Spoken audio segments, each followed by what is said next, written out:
Good morning, children. So in the last lecture, we have got the concept of the angle of contact, and we have also got the concept of adhesive and cohesive force. So today I am starting with capillarity. Alright, so if you want to know capillarity, then first of all you have to know what is capillary tube. Capillary tube means it is having a very fine bore. You know that generally in a tube, what you can do, you can pour just liquid. But the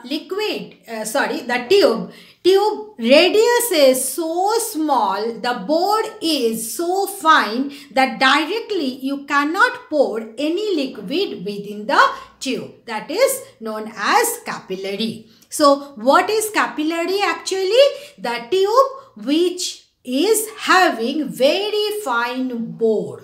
Alright, bore is very small, negligibly small. That is known as the capillary. Now, if you dip a capillary tube in a liquid, in water, then you will observe that water automatically will rise within the capillary.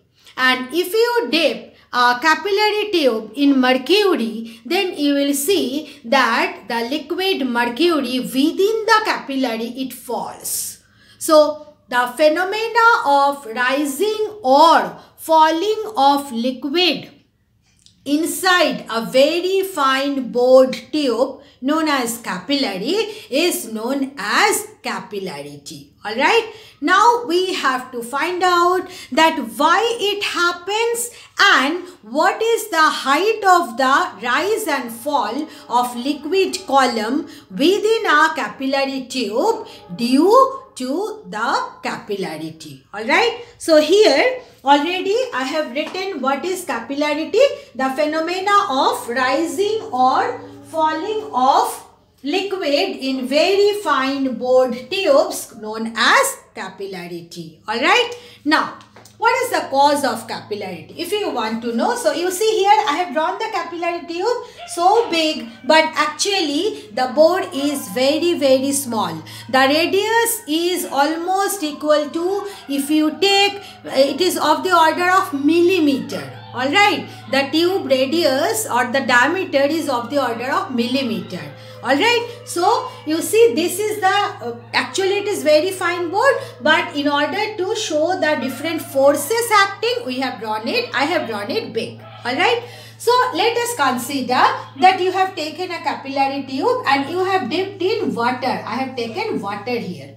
Alright, because it is known to us. Then you know the liquid meniscus is concave and upward, so it is concave upward here. There will be one liquid meniscus here, one meniscus here, one meniscus here. Now, if you consider this point P, this point of contact, then you see surface tension will act along the tangent drawn to the surface. So, it means what? T is the force, understand it, this downward T, the tangent drawn at the free surface, that is surface tension. So, this is the force by which liquid is pulling the glass molecule along this line. I repeat, what is this T?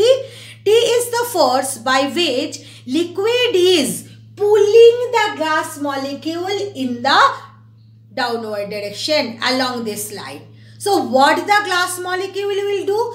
Glass molecule will exert a reaction force on the liquid in the opposite direction. So you see this upward T, what does it represent? This is the force that glass molecule is exerting on the liquid molecule which is in contact with it.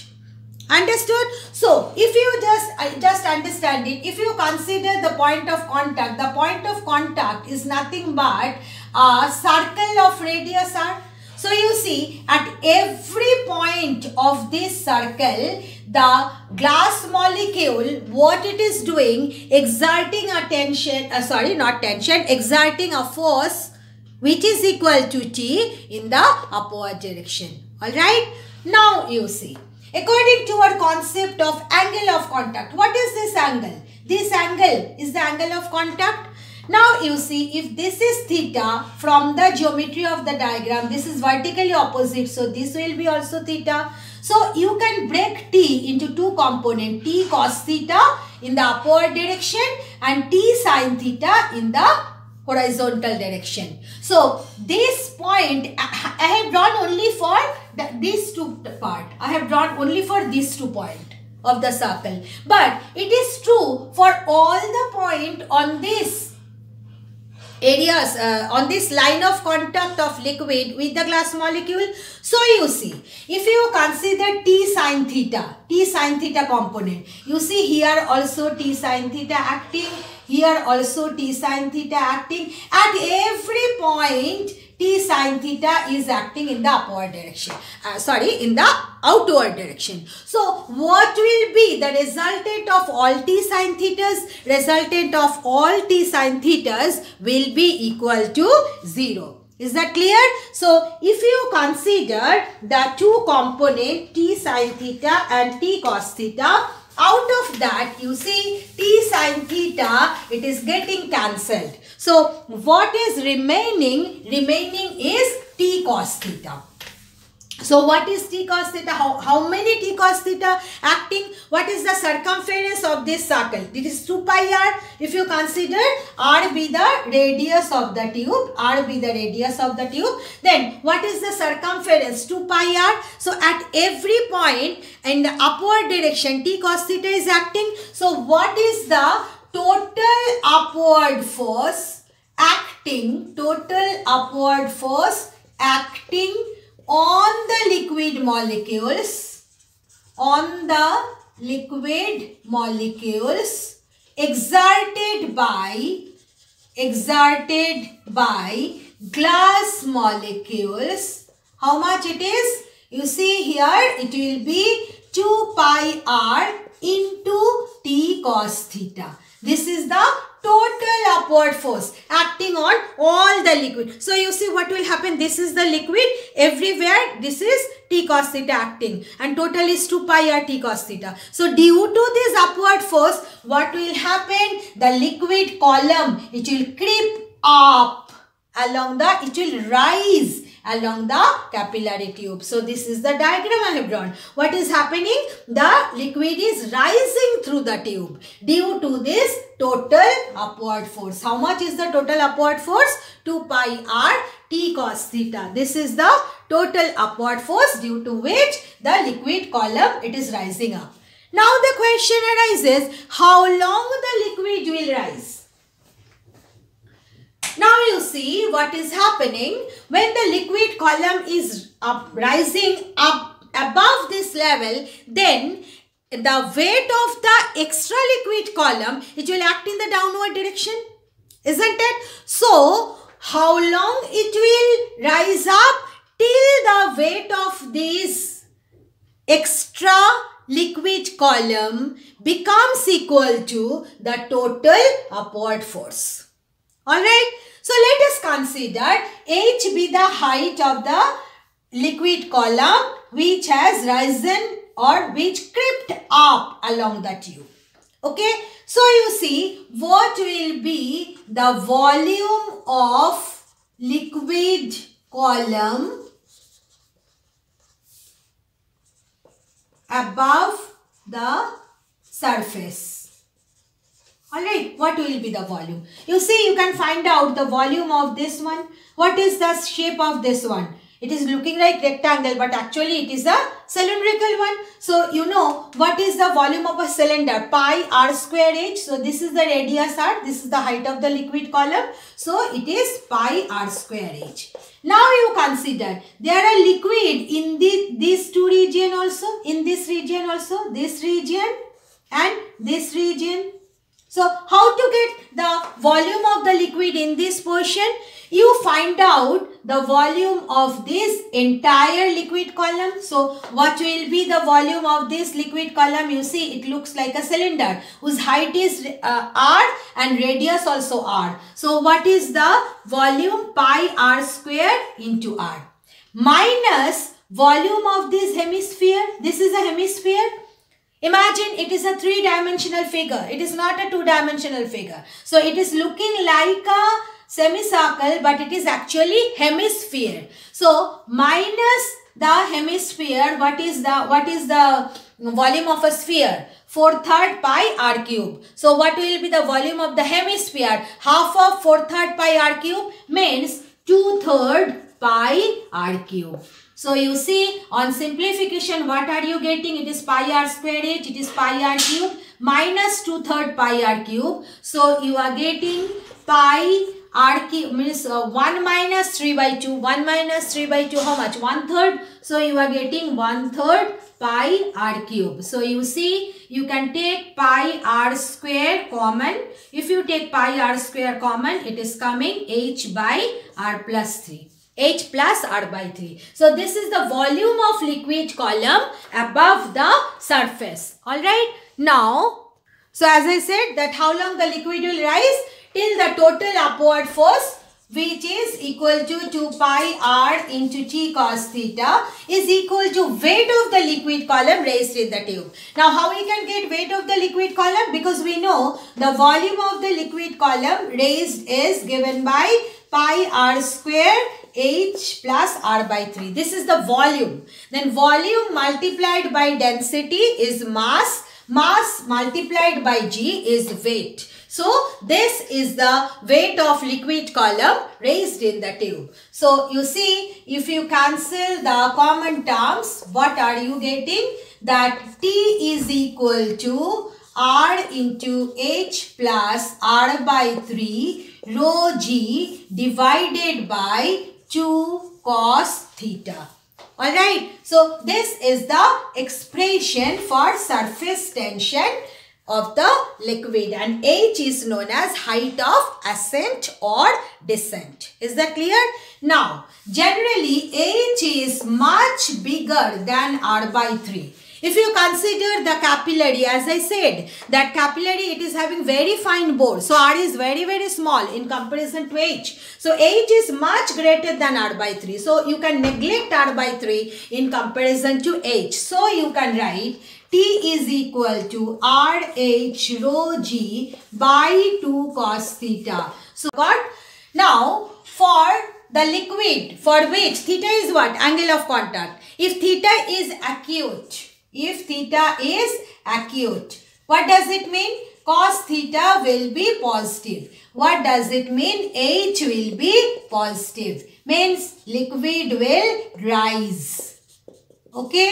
But if you consider the liquid just like the mercury glass, if you take mercury instead of water, what will happen? Theta is obtuse. And when theta is obtuse, then you know cos theta is negative. Cos theta negative means what? H will also be negative. What does it mean? That liquid will fall through the tube. Okay, so this is the point you have to understand. When the angle of contact is acute, that kind of liquid will rise through the capillary. But if theta is obtuse, then the liquid will fall through the capillary. That's why in the phenomena definition of capillarity, it said that phenomena of rising or falling of liquid. Is that clear? This is one concept. Clear?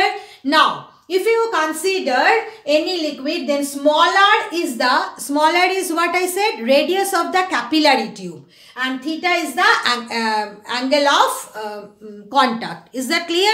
Now, if you consider that big R be the radius of the meniscus of the liquid, then you will get that it is R rho G divided by 2T. Okay, R rho G divided by 2T means you can write it as H is equal to what we have got, 2T cos theta by, oh, I have written here wrong, girls. It is 2T cos theta by R rho G. I'm sorry. Rub that relation. No. H is equal to 2T cos theta divided by R rho G. H is how much? H is given by 2T cos theta divided by R rho G. Alright, be careful. I can't remember what I wrote there. H is equal to 2t cos theta by r rho g. It is not r rho g by 2t cos theta. Because the relation we have got, the relation was t is equal to, we have got t is equal to h r rho g by 2 cos theta. So h is coming 2t cos theta divided by r rho g. This one by mistake I wrote. So you see, one can write this one also. Then I have to correct. So what are you getting? That if you consider that theta is the angle of contact and small r be the radius of the capillary tube, whereas just I am drawing it. If you consider this way, this is the meniscus. So this is r, small r, whereas this is big R. Big R is radius of the meniscus. What is big R? Radius of the meniscus. Okay. Now, you can write it as r cos theta by r is equal to big R. Means you can write that h rho g is equal to 2t by r. Means r by cos theta is equal to big R. Means what you can write? R by cos theta is equal to big R. This is the relation. So you are getting h rho g equal to 2t by r. Alright. So you can write h into r is equal to 2t by rho g.